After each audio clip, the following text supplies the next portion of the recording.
Well, Joseph DeAngelo, better known as the infamous Golden State Killer, will officially spend the rest of his life behind bars.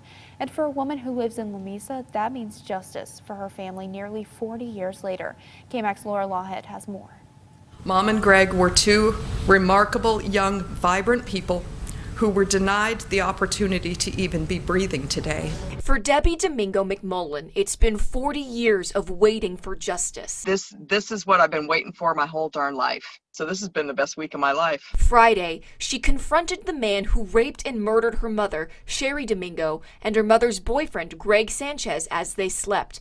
McMullen was just 15 at the time. With audible gasps from the courtroom, Joseph DeAngelo rose from his wheelchair to address the victims and their families. We hadn't really heard his true voice until that moment.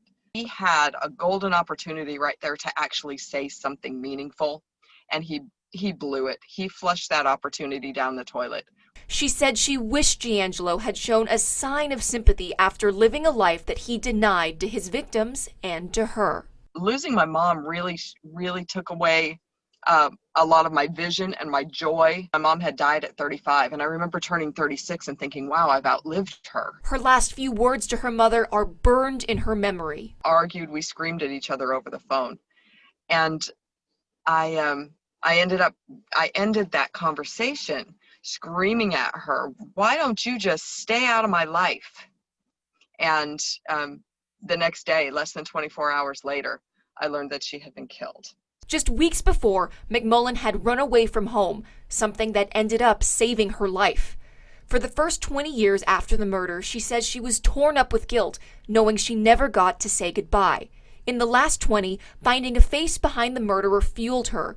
Now she says she's at peace, knowing that DeAngelo will die alone in prison, and that she's finally forgiven herself. I know that she knows that I loved her and she loves me, and nothing in the world can change that. She urges people to take care of their loved ones and not to take the little things for granted. Lives are irreplaceable. Lives are precious.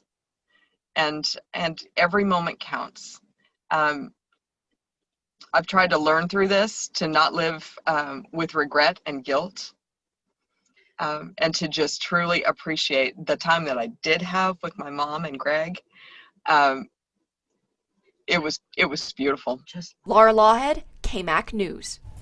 Now, McMullen says if she could say anything to her mother today, it would be to thank her for giving her her best qualities and to say she misses her. McMullen has channeled her pain into ministering to prisoners in Lamesa.